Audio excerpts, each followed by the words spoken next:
Hello folks, this is Steve AB4L. Nice 70-degree winter day. Bright, sunshiny. Now what I'm about to do is actually repeated yesterday. The camera failed yesterday, but I came to investigate the cable on the ground, and now I actually know what it is, so in a way I'll be able to say it quicker and show you. Right ahead is the bridge over the Deep River, and the other side is Franklinville. This is Andrew Hunter Road, a local figure in the Revolutionary War. Okay, now we're going to get out here to begin.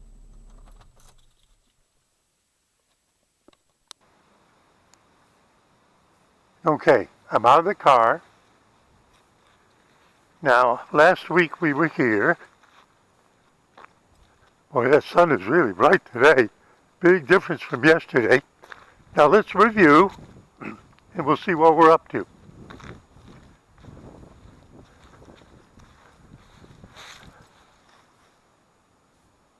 This is recent work. I saw a pair of guys working with that digger down there. Now, that looks like it's fresh. That's a podium.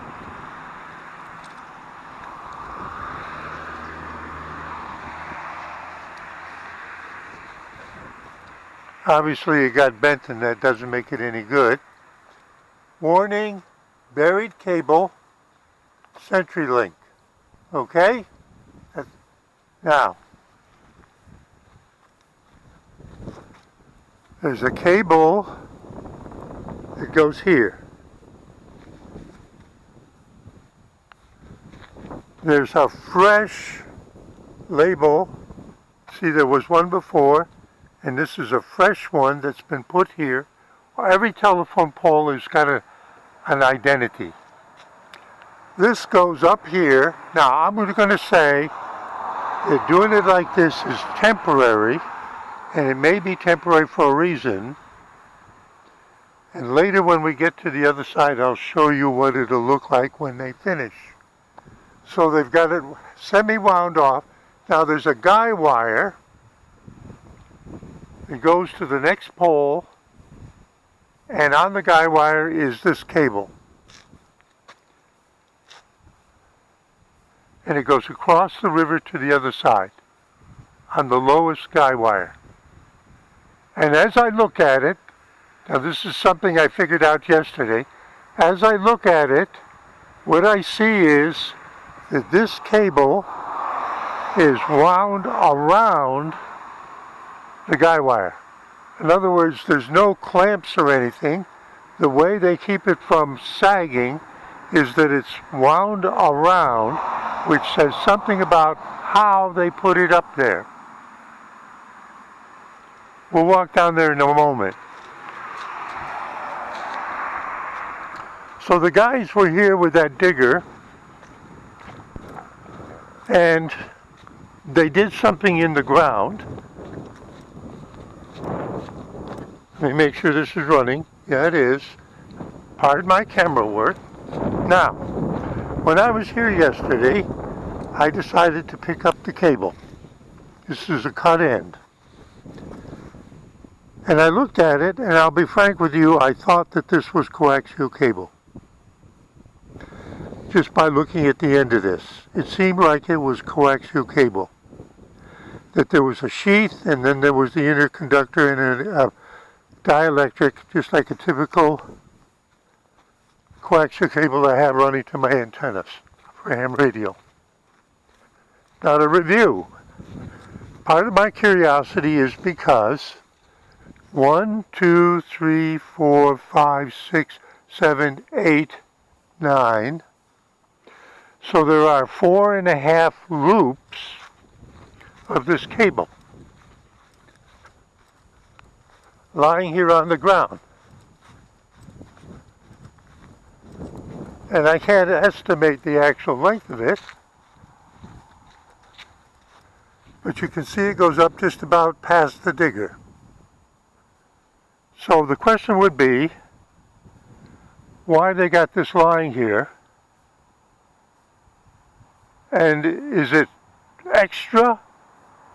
Is it going to go up the road in the conduit?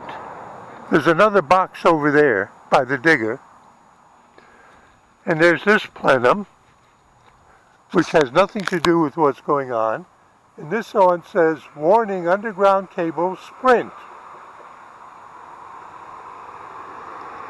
Alright?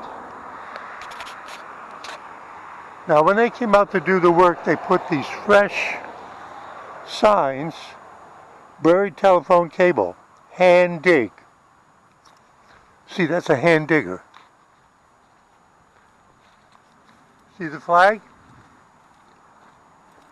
So they obviously had to have the people come out and detect where the cables were, because these guys were digging last week. I saw them digging and then I saw them filling in.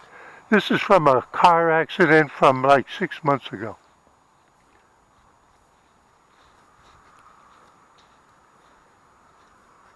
So it gets to be up there, and let's see, where was it that I found it yesterday? Oh, here it is. No.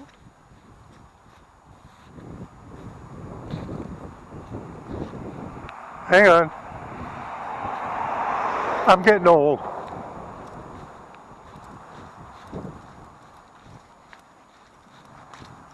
I'm looking for the other end. Be patient with me. Oh, here it is. Yeah, I did walk up here. So then I got to this end. Here's a loop.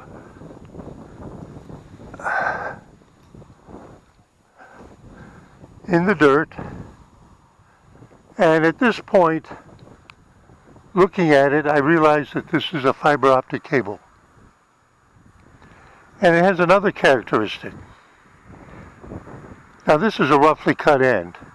There's a steel wire here that's really stiff and strong, and there's another one here. And that will come into play in a subsequent video. So there is a sheath inside, and there are all these fibers. And there's two steel wires inside this. And then I picked this up.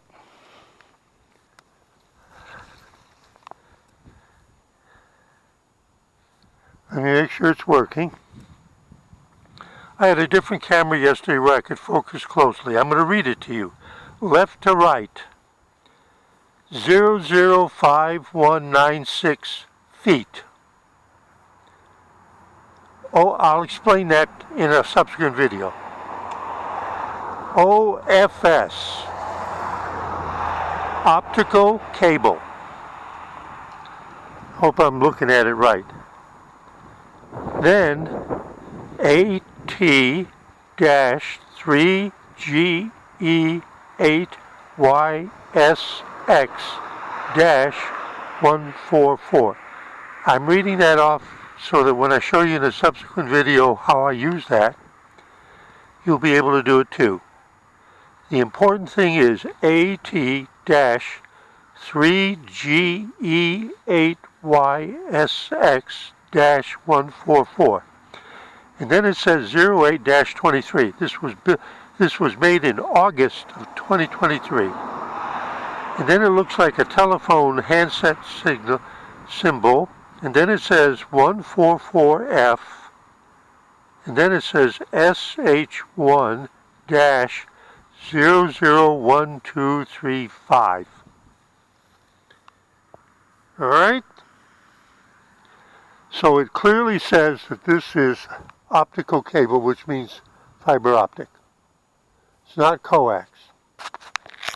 The original telephone cables were a bundle of twisted pairs,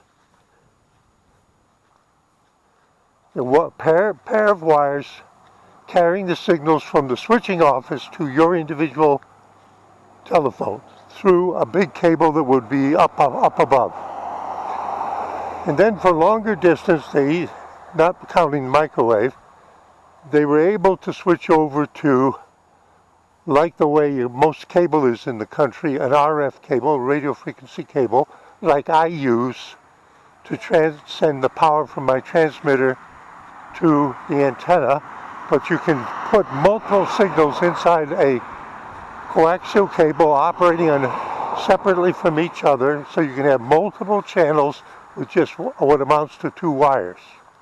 Actually a sheath over a central wire, coaxial cable. So this is optical cable. And the question became, why did they lay it out like this? When I look at this, and I see how long the loops are, and how many loops there are, I then have to come back to this end and walk down toward the river. Since we found both ends of this cable, we know it's not fiber fused in here.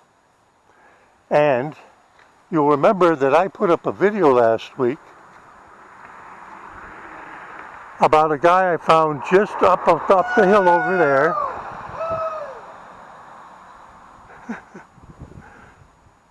See where he's turning? Just up above the crest of the hill, just past the crest. And he told me, yes, he was joining 2 fiber cables.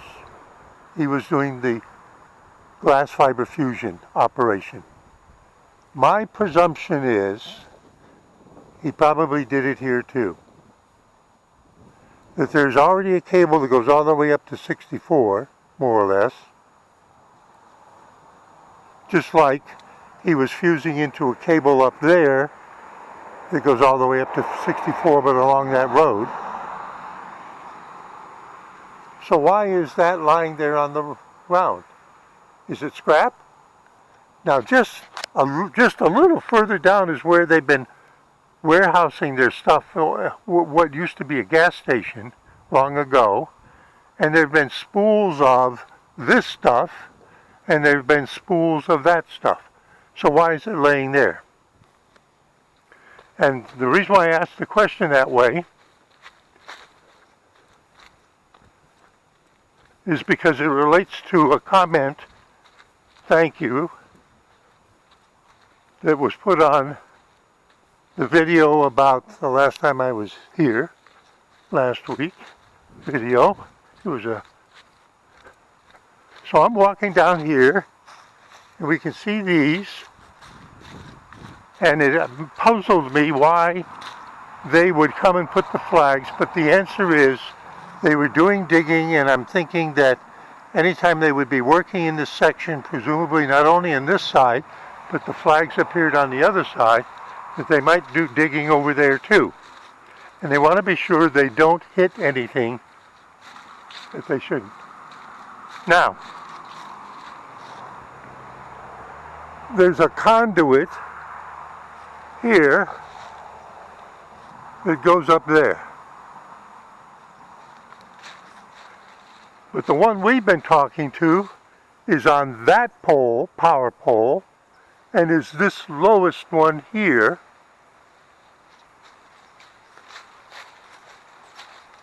And when they originally were doing the work over there, boring, this appeared. This is a survey stake. And I can see one at the river's edge right over there. Like this, over there. And there's another one up the hill. And maybe there's another one down there by the deep river.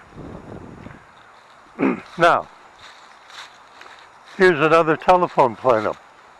That's what they're called. And there's some cable that's going up from this that's protected, and even has had something growing inside of it, to the pole in order to go across. Now, I have to watch my footing.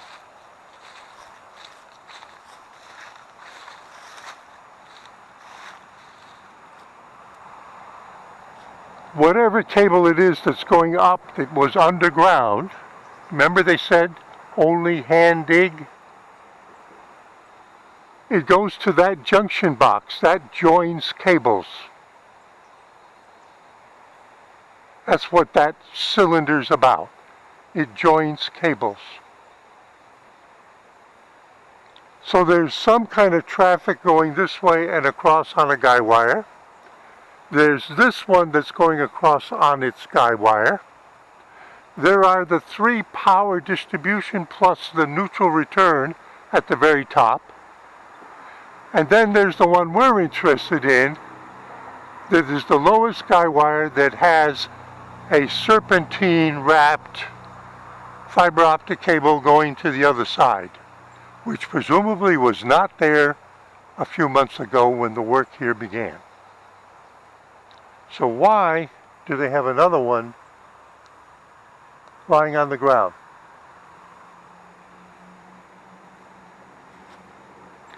Now, in some places, this crossing would be done with the bridge. But I'm guessing that since the power pole was already here, why not do it that way? Using the bridge has its problems too. By that I mean under the bridge. So why do they have another length? Now the commenter said that she had spoken to people doing this kind of work wherever she is. I have an idea where she might be. I did a little research. And the answer is, she said they put it across a river twice. Well, it's only across once. And there's another one waiting there that's long enough to reach to the other side, that far pole. And here's what I think. I think the reason why the work is halted is that they have the primary fiber cable already going across using the lowest guy wire, and that they're going to put another guy wire, this is my guess, that will be a little lower than the one that's there, the lowest one, and they're going to put the second one on it. Now, they could go together and spiral wind it on the one that's already there, but I don't think they're going to do that. Why? And I make a connection with the fact that she was told they go across rivers twice, but we didn't know the reason. Maybe it had to be that to get across the river, the cable doesn't have the capacity. But what we know now is that the cable going across is in fact fiber optic. I'll show you when I go back to the pole. And the answer is this.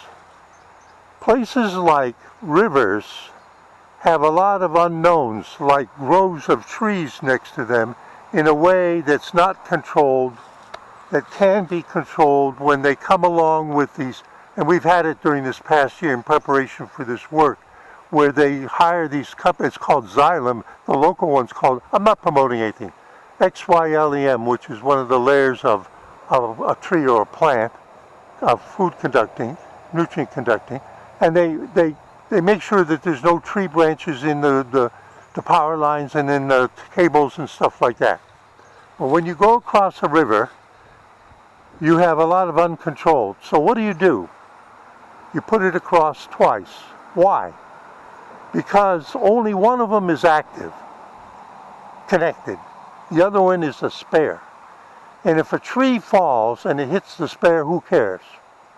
But if it hits the active one, you have the spare, and then it's probably only a few hours to come up and connect the one that didn't get hit by the tree falling. That's a guess. It'll be interesting to see if it goes across by a different route, which would be even more protection. Now again, if you already have a cable across the, two cables across, and the active one gets hit and disrupted, it's only a few hours to reestablish communication, and I think this, by the way, is a main route. Then if you have to come out and start fresh and just, you follow it? So I thank the person who made the comment that what she learned, she said they don't want to talk very much, or they don't talk very much, but they always go twice across a river. And I think I know the reason. Okay, now I'm going to go back and I'm going to end this part of it on this side, but I'm going to go to the other side because there's more to be shown that I discovered yesterday, but the camera wasn't recording any audio. And I didn't want to try to re-narrate it. Besides that, the way I talk about it today, instead of it being discovery, it's more explanation. And pardon me, my mouth distance to the camera has been varying. Now there was something else I found over here yesterday that I'm